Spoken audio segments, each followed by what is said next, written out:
Eloy Casagrande, um dos assuntos mais comentados no rock nacional aqui no YouTube nos últimos dias. Ele nasceu em Santo André e desde cedo foi considerado uma promessa das baquetas. Sabe onde? No Faustão. 2003! O garoto se virava bem, tanto que venceu concursos, mas Eloy também teve seus dias de luta no Rock in Rio e em 2011 levou vaias quando tocava na banda Glória. E em 2011 ele tornou-se o terceiro baterista do Sepultura, mas essa história não terminou muito bem. Eloy ficou entre a cruz e a espada ao receber o convite para tocar numa banda gringa de alta projeção internacional, ao mesmo tempo em que o Sepultura preparava sua última turnê. Foi muito esquisito, né? Mas após inúmeras especulações, Eloy Casagrande, enfim, já pode ser considerado o novo baterista do Slipknot. Então, se você é ou não é fã de metal e tem visto o nome do Eloy aparecer por aí, calma que nesse vídeo eu te explico o que é o Slipknot, o que é o Sepultura, o que é o metal, não metais, gases halógenos e qual é a importância desse paulista de 33 anos estar segurando as baquetas desse bando de mascarados.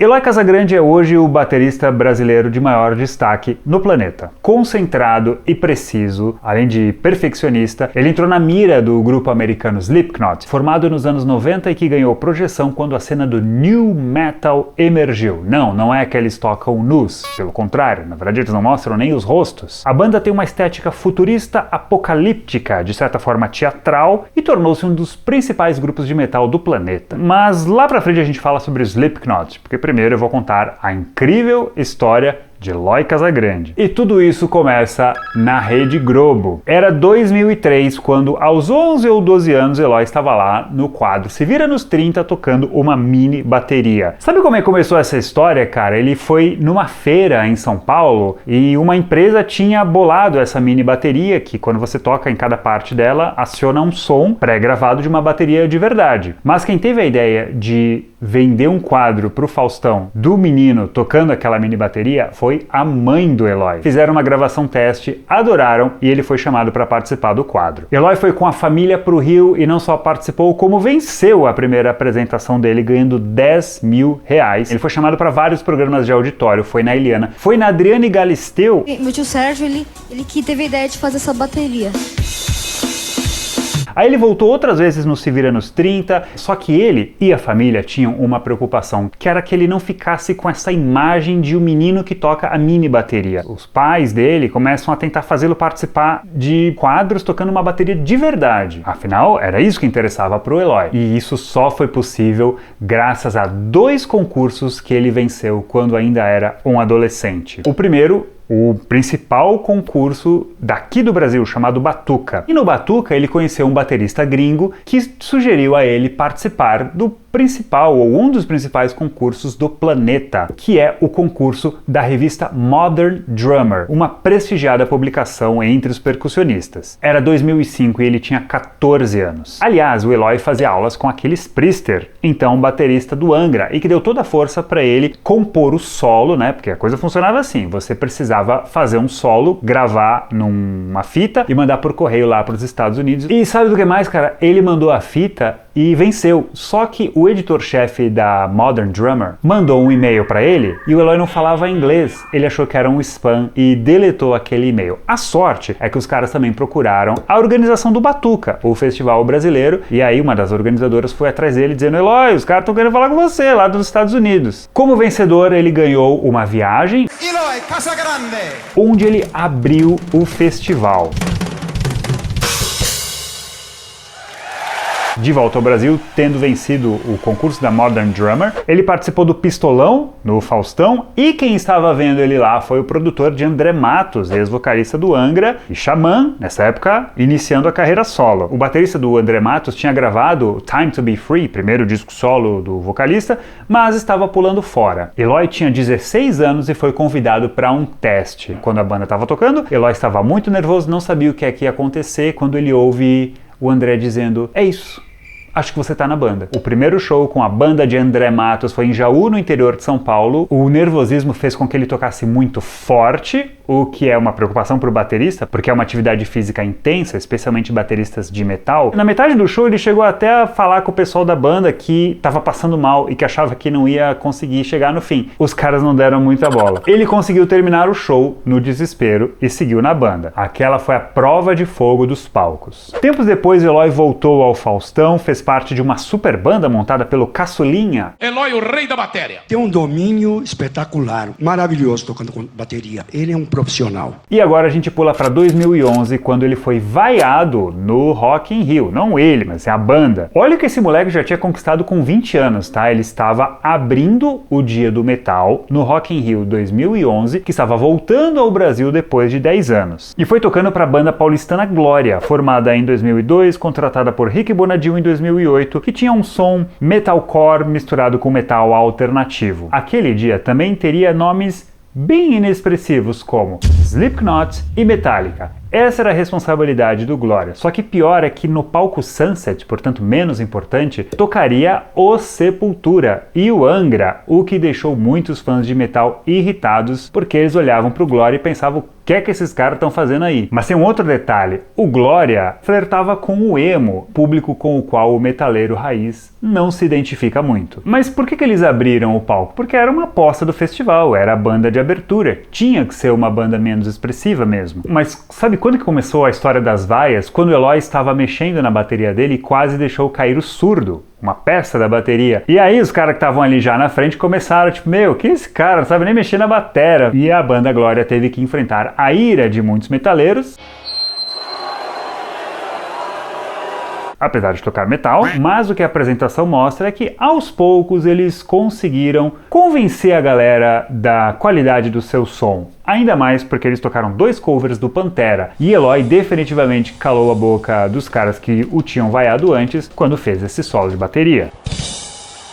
Bom, detalhe, nesse dia então eles tocaram junto com os Slipknot e também do Sepultura, banda para qual ele foi meses depois. E foi quando ele chegou no topo do metal brasileiro e de uma certa forma internacional também. Ele tinha 20 anos e estava tocando em 5 bandas. Ganhava até um extra tocando sertanejo. A história do Eloy no Sepultura começa nos Estados Unidos quando ele é assistido por um membro da equipe técnica do Sepultura num workshop, tocando bateria. Isso foi em janeiro. Aí rolou o Rock in Rio lá entre setembro e outubro de 2011 e foi quando Andreas Kisser e companhia assistiram. 2 semanas depois ele foi contratado para fazer um teste, tendo em vista a saída de Jean Dolabella, que hoje toca com a Pitty. Eloy, como todo mundo que toca metal no Brasil, conhecia a Sepultura, foi influenciado pela banda, sabia muitas músicas, mas agora o buraco era muito mais embaixo, ele precisava ter atenção aos detalhes, e a percussão sempre foi uma marca do Sepultura, graças ao Igor Cavaleira, que trouxe muito de brasilidade para o heavy metal da banda. Mais uma vez ele foi para o ensaio totalmente nervoso, achou que tinha tocado mal, que não ia rolar, e Andreas Kisser interrompeu o ensaio na metade, dizendo para ele: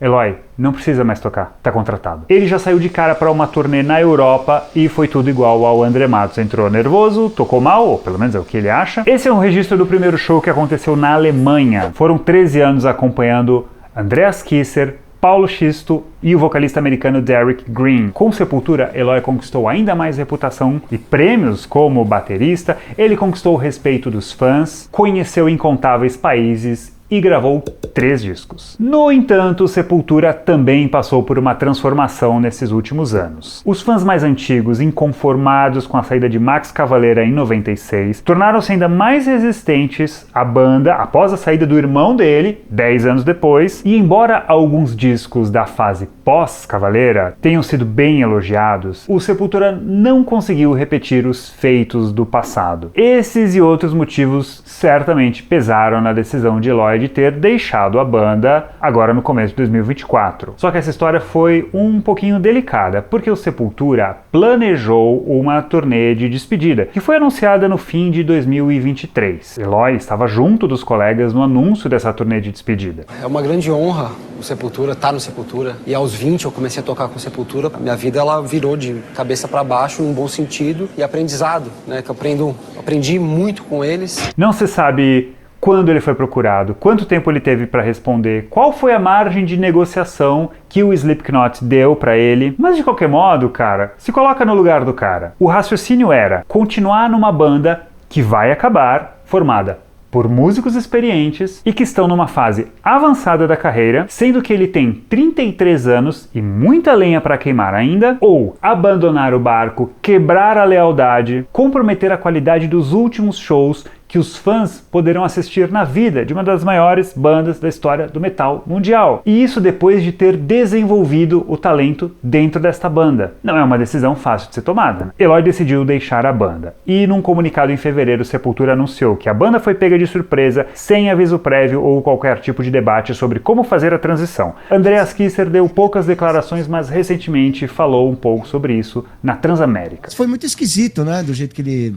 escolheu. 2 dias antes da notícia, a gente tava organizando o setlist. Pro lugar de Eloy, o Sepultura trouxe o americano Grayson Ecrittman, que era dos Suicidal Tendencies e que foi apresentado ao Andreas pelo filho dele. E quanto ao Eloy, ele não deu nenhuma pista, confirmação, declaração. E por qual motivo? Então agora a gente precisa conhecer um pouco a história do Slipknot e por que eles gostam desses joguinhos e suspenses. Essa banda surgiu num estado americano sem tradição no metal, Iowa, em 95. Eles ficaram um tempo lutando por espaço, mas foi só em 99 que lançaram aquele que é considerado o primeiro disco, auto-intitulado. O som deles sempre teve baseado em acordes graves, uma mistura do metal com rap, percussão, samplers, teclados. Aliás, por causa dessa complexidade, a banda é bem numerosa em comparação a uma banda tradicional. Os vocais são rasgados, o que é uma característica do new metal. Aliás, esse estilo nasceu lá em meados dos anos 90, nos Estados Unidos, e ele mistura metal com hip hop, funk e grunge. As letras dos Slipknot podem ser consideradas agressivas, abordando raiva, desafeto, psicose, por exemplo, ou até mesmo política, e a banda sempre dedicou uma atenção especial para a estética. Essa ideia das máscaras veio de um dos fundadores, Michael Sean Crahan, quando ele apareceu com uma máscara de palhaço num ensaio, e eles acharam que seria uma boa ideia. Sobre essas máscaras, funciona também como uma forma de tirar a atenção deles enquanto músicos, fazer a plateia focar no som. Isso desumaniza propositalmente os músicos da banda, é uma espécie de autoironia, tipo assim, olha, nós somos apenas produtos, e contribui para que eles façam sempre um mistériozinho sobre a identidade de alguns membros. Um deles é o baterista, que 101 em cada 100 pessoas concordam que seja o Eloy Casagrande, e o sampleador é um cara que todo mundo sabe, mas ninguém sabe quem é. Em novembro de 2023, eles anunciaram a saída do ex-baterista Jay Weinberg. Momentos depois da postagem, inclusive, ela foi deletada. Isso é uma outra coisa que eles fazem. O cara sai, eles anunciam, depois apaga da história. Aí, Eloy saiu do Sepultura e várias pistas e boatos fizeram com que todo mundo especulasse que a banda americana era o novo destino dele. Até um arquivo com seu nome foi encontrado nos códigos-fontes ali de uma imagem no site da banda com o nome de Eloy. E aí, em 25 de abril, agora há pouco, o Slipknot tocou com o seu novo baterista na Califórnia. Aí você olha pro formato do rosto do cara, pro formato da máscara, pro formato do corpo, pro tamanho dos músculos, pras tatuagens, e deu, né? E o que os fãs gringos estão achando desse baterista brasileiro? Numa das postagens mais comentadas sobre essa apresentação tem os seguintes comentários, um dos mais curtidos. Muitos bateristas se apressam. Não o Eloy. O tempo dele foi na mosca. Ele tem a manha. Que cara inconfundível. Mas a galera se divide. Vai ser demitido no mês que vem. Os tempos estavam desordenados e metade das viradas estavam erradas. Ele estragou a introdução dessa música. Vocês não têm ideia de como isso é fácil pra ele. Está num nível diferente e é o ser humano mais humilde de todos os tempos. Bem merecido. Opiniões à parte, Eloy reforça um time de brasileiros instrumentistas de ponta que participam ou participaram de bandas de renome internacional no metal. O guitarrista Kiko Loureiro foi outro, ele saiu do Angra e integrou a lenda Megadeth entre 2015 e 2023. Além disso, Max e Igor Cavaleira continuam sendo uma referência e tocando fora do país. Mas para não deixar ele sem nenhuma declaração nesse vídeo, vou recuperar uma coisa que ele falou no canal Amplifica em 2022 sobre o porquê toca bateria. Sempre quis tocar bateria, sempre tentei fazer da melhor forma possível, mas não para que as pessoas gostassem de mim, para eu me sentir bem comigo, para eu conseguir me expressar de uma forma mais clara e encontrar novos caminhos. Assim, o que me fascina é sempre o novo. Então, já que ele gosta sempre de coisas novas, boa sorte ao Eloy. Era isso, e até a próxima.